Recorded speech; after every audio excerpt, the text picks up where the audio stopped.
अस्सलामुअलैकुम। मेरा नाम हफीज हैदर है और मैं क्लिनिकल साइकोलॉजिस्ट हूँ। नशे की बात करें तो नशे को छोड़ने के लिए सिर्फ उस इंसान का जो किरदार है वही इम्पोर्टेंट नहीं होता, वही खास नहीं होता, बल्कि उससे भी ज्यादा खास किरदार रोल उसकी फैमिली का होता है, जो हर तरह की मुश्किल को बर्दाश्त कर रही होती है, जो हर तरह से उसके लिए कॉन्शियस होती है, लेकिन नशा छुड़वाने से पहले तक रिहैबिलिटेशन सेंटर तक लेकर आने तक, इसके बाद जो कुछ भी उनको बताया जाता है, जैसे जैसे जो जो तरीकाकार उन्हें समझाए जाते हैं, वो सारी की सारी चीजें इधर से सुनते हैं, इधर से निकाल देते हैं। फिर उनकी स्टेटमेंट ये होती कि अब हम इसकी निगरानी रखे कैसे। जब किसी भी रिहैबिलिटेशन सेंटर के अंदर पेशेंट आता है ना, तो फैमिली हद से ज्यादा कॉन्शियस होती और हद से ज्यादा केयरिंग होती कि हम इसके लिए ये करेंगे, हम इसके लिए वो करेंगे, हम इसके लिए ऐसे करेंगे, हम इसके लिए वैसे करेंगे। लेकिन जब पेशेंट घर जाता है, जो जो चीजें उन्हें कही जाती हैं करने के लिए, जो जो तरीकाकार अमल करने के लिए कहे जाते हैं, सारे के सारे तरीकाकार, सारी की सारी बातें वो भूल जाते हैं। वो समझते हैं कि हमारा जो बच्चा है रिहैबिलिटेशन सेंटर चला गया है और वहां से इलाज करवा रहा है और इलाज करवा कर वापस आ गया, अब 100% ठीक है। अब जो प्रिकॉशंस जिनको बताया जाता है कि आपने ऐसे करना है वैसे करना है, तो अब इन चीजों की जरूरत नहीं है। अब वो ठीक हो गया, इलाज करवा लिए, ठीक हो गया। पेशेंट की वो न्यू काउंसलिंग हुई होती है, न्यू साइकोथेरेप्यूटिक प्रोसीजर से गुजरा होता है, बहुत सारी चीजें लर्न की होती है, मोटिवेटेड होता है। कुछ दिन तक तो वो बाइत्माद रहते हुए, इत्माद में रखते हुए सबको हर काम कर रहा होता है, हर बात मान रहा होता है, लेकिन फिर आहिस्ता आहिस्ता आहिस्ता आहिस्ता दोबारा से रिलैप्स की तरफ जाने के चांसेस उसके बढ़ते रहते हैं। क्यों?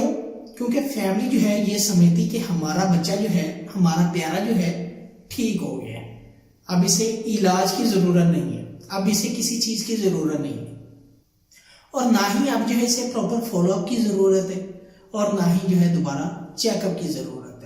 अद्वियात खत्म हो चुकी हैं, नशा सही हो गया है, अब नशे की तरफ नहीं जाता।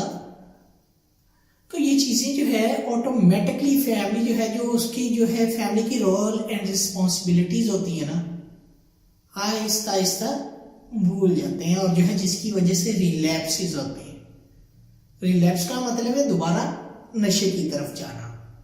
इलाज के बाद अक्सर जो पेशेंट है दोबारा जो रिलैप्स की तरफ जाते हैं ना, उनके पीछे एक वजह यह भी होती है कि फैमिली जितनी कॉन्शियस इलाज से पहले होती है, उतनी कॉन्शियस इलाज के बाद नहीं होती। फैमिली केयरलेस मिस्टेक करना शुरू कर देती, केयरलेस तरीके से ट्रीट करना शुरू कर देती है, और वही सारी चीजें जनाब उसे नशे की तरफ लेकर जाती हैं। चाहे वो प्यारा कोई भी हो रिलेशन में, चाहे बाप है, बेटा है, भाई है, शौहर है, कोई भी है। तो फैमिली की अहमियत बहुत ज्यादा जरूरी है। फैमिली को जो चीजें गाइडलाइन प्रोवाइड की जाती है, जिस तरह काउंसिल किया जाता है, जो तरीकाकार बताया जाता है, अगर फैमिली उन स्टेप्स को मिस करना शुरू कर दे ना, तो रिलैप्स जरूरी है। आज नहीं कल नहीं परसों, कुछ ना कुछ दिनों के बाद रिलैप्स लाजमी हो जाता है। क्यों? फैमिली अपना रोल एंड रिस्पॉन्सिबिलिटी अदा ही नहीं कर रही।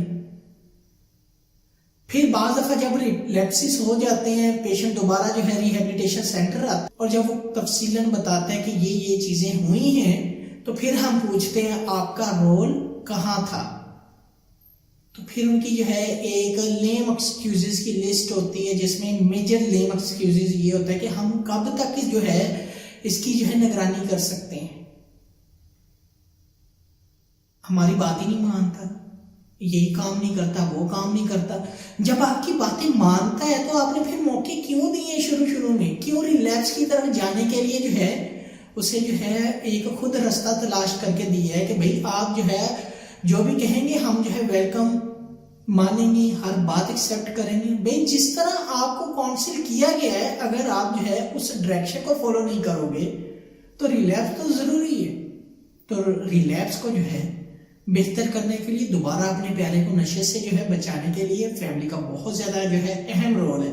तो इसलिए फैमिली की काउंसलिंग बहुत ज्यादा जरूरी होती है जब जो है पेशेंट जो है इलाज के दौरान होता है। इलाज के दौरान फैमिली की काउंसलिंग जो है रिलैप्स से रिलेटेड, प्रॉपर जो है आउटकम्स और अच्छे आउटकम्स लेने से रिलेटेड जो है बहुत ज्यादा जरूरी है, ताकि जो है फैमिली को पता हो कि इसका ट्रीटमेंट कैसे मुमकिन है। तो इसलिए जो फैमिली जो है वो सर्वाइव कर रही है पेशेंट के साथ, एडिक्शन स्पेशली पेशेंट के साथ, तो उन फैमिली की काउंसलिंग बहुत ज्यादा जरूरी है। जिस तरह उनका साइकोलॉजिस्ट कहता है वैसे करें, वो स्टेप्स लें ताकि चीजें जो है मजीद बेहतर हो सके। अगर ये वीडियो अच्छी लगी है तो आप जो है इस वीडियो को लाइक कर सकते हैं, शेयर कर सकते हैं, इस चैनल को सब्सक्राइब भी कर सकते हैं। कोई भी किसी भी किस्म का क्वेश्चन हो आप मुझे डायरेक्टली कमेंट बॉक्स में आप कमेंट कर सकते हैं या मुझे व्हाट्सएप के ऊपर व्हाट्सएप कर सकते हैं। तो इंशाल्लाह मिलते हैं एक नई वीडियो के अंदर। अपना बहुत सारा ख्याल रखना। ओके, अल्लाह हाफिज, अल्लाह निगहबान।